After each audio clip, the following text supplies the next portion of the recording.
विवादित बयानों को लेकर चर्चित रहे सपा नेता पूर्व मंत्री स्वामी प्रसाद मौर्य मैनपुरी पहुंचे, जहां पर मीडिया से रूबरू हुए। मीडिया को संबोधित करते हुए उन्होंने प्रदेश सरकार पर निशाना साधा और कई विवादित बयान भी दिए हैं। बता दें, स्वामी प्रसाद मौर्य ने सरकार द्वारा रामनवमी पर रामचरितमानस का पाठ कराए जाने को लेकर विवादित बयान दिया। उन्होंने कहा कि पूरे देश के लोगों ने अपने आप रामचरितमानस का पाठ करना बंद कर दिया, इसलिए सरकार को अपने खर्चे से रामचरितमानस का पाठ कराने को मजबूर हो रही है। जो रामचरितमानस का पाठ कराने की बात कर रहे हैं वो देश की महिलाओं, आदिवासी पिछड़ों के सम्मान के दुश्मन है।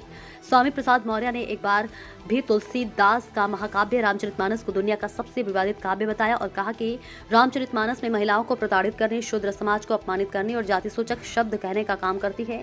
उसका पाठ कराने का मतलब सरकार इनके सम्मान की दुश्मन है, इसलिए इसका बढ़ावा देने के लिए सरकार ने खजाना खोल दिया है। स्वामी प्रसाद मौर्य ने इस दौरान देश के तमाम मुद्दों पर जमकर बयान दिया। भाजपा से मिलकर भाजपा सपा को हराना चाह रही है, क्या लग रहा है आपको? देखिए, बहुजन समाज पार्टी जब तक बाबा साहब डॉक्टर अम्बेडकर के विचारों पर, मानवर कांशीराम जी के सामाजिक परिवर्तन आंदोलन के रास्ते पर चलती रही, तब तक वो सत्ता में आती रही और एक बहुत मजबूत संगठन था। जिस दिन से बहुजन समाज पार्टी की नेता बाबा साहब डॉक्टर अम्बेडकर और मानवर कांशीराम के विचारों से हट गई,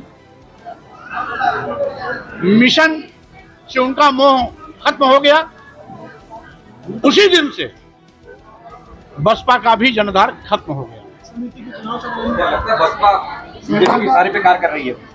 स्वाभाविक रूप से जब बाबा साहब के विचारों और मानवर कांशीराम के सामाजिक परिवर्तन आंदोलन से हट गई है, तो आज उसकी बसपा की दुर्दशा इसीलिए हो रही है कि वह जिनके खिलाफ कभी लड़ती थी, आज उनके इशारे पर काम कर रही है। सहकारिता समिति के नामांकन चल रहे हैं, समाजवादी पार्टी के लोगों को नामांकन नहीं करने दिया जा रहा है। समाजवादी पार्टी ने ट्वीट भी किया।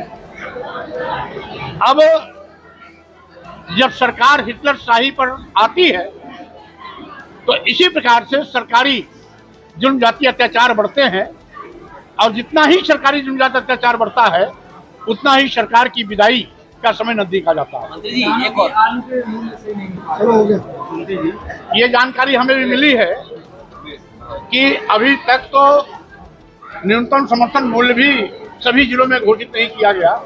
कुछ जिलों में लागू है, कुछ जिलों में नहीं लागू है। जो समर्थन मूल्य घोषित भी किया गया वो इतना कम है कि आलू किसानों की लागत भी नहीं आ पा रही है। यह बहुत ही दुर्भाग्यपूर्ण है कि किसानों के बिना पर बनी सरकार आज किसानों के लिए ही मौत का सौदागर बन रही है। मंत्री बीएस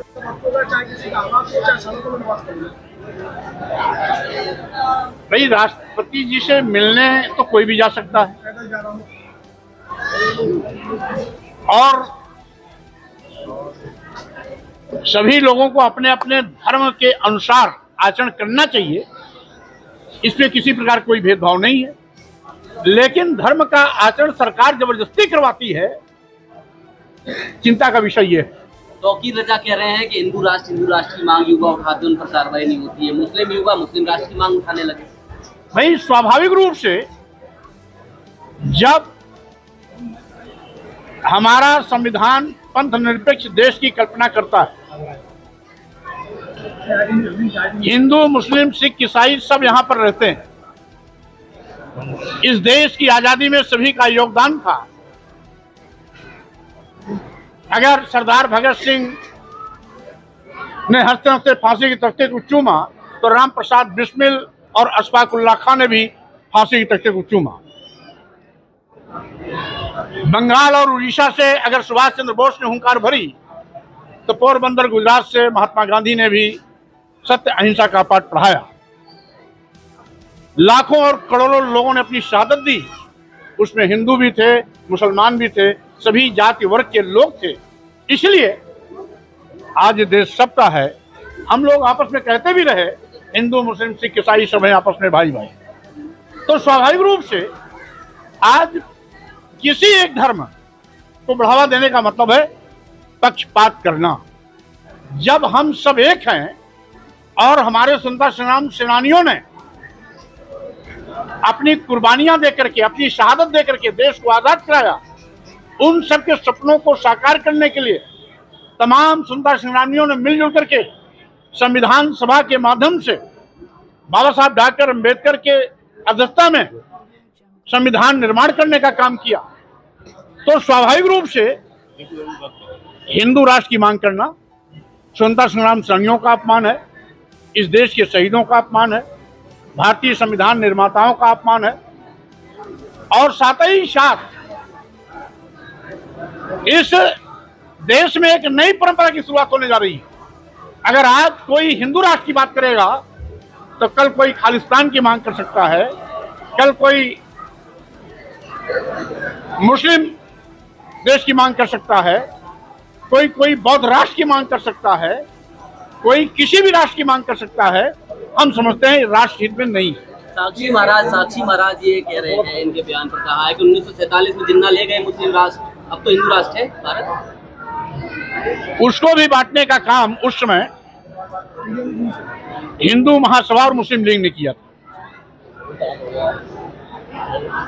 इसलिए इतिहास कुरेदेंगे तो बहुत दूर तक बात जाएगी, लेकिन वर्तमान में जो है, हम वर्तमान को, देश को बंटवारे की ओर न ले जाएं, यही राष्ट्रीय हित में ज्यादा अच्छा होगा। अखिलेश यादव जी ने ट्वीट किया है, उन्होंने कहा है कि काशी विश्वनाथ मंदिर में स्पर्श दर्शन के लिए शुल्क की बात उठाना भी धार्मिक आस्थाओं का गहरी चोट है। काशी निवासी विश्व भर के बाबा विश्वनाथ के भक्त इस पर समाचार बेहद आते हैं, तो क्या अब श्री काशी विश्वनाथ के स्पर्श दर्शन के लिए शुल्क देना होगा? स्वाभाविक रूप से भारतीय जनता पार्टी की सरकार हर जगह पर अपना बिजनेस, कारोबार और पैसा देखती है। भारतीय जनता पार्टी की सरकार जनता के प्रति अपनी जवाबदेही न सुनिश्चित कर ईस्ट इंडिया कंपनी के तर्ज पर पूरे देश को लूटकर अदानी और अंबानी की तिजोरी भरने में लगी हुई। आज जो प्लेटफॉर्म टिकट कभी 5 रुपया 10 रुपया मिलता था, आज वही प्लेटफॉर्म टिकट रेलवे का 100 रुपए हो, क्योंकि सारे रेलवे स्टेशन, तमाम दर्जन ट्रेनें अदानी और अंबानी को दे दी गई। आज देश बेचा जा रहा है, सारे के सारे बंदरगाह बेच दिए गए, एयरपोर्ट बेच दिया गया, एयर इंडिया बेच दिया गया, LIC बेच दी गई, यहां तक कि बैंक भी उन पर मेहरबान है।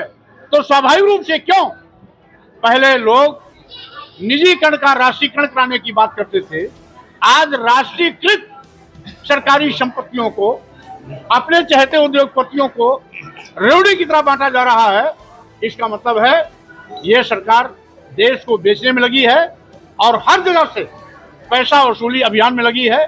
वो कोई भी मंदिर हो, वहां पर भी ये आय का स्रोत ढूंढती है, और यही कारण है कि आज लोगों की आस्था धीरे धीरे कम हो रही है और सरकार को मजबूरी में खुद अपने पैसे से धार्मिक अनुष्ठान के लिए पैसा देने की नौबत आ रही है। अंशु जी, अखिलेश जी कह रहे हैं कि बसपा बी टीम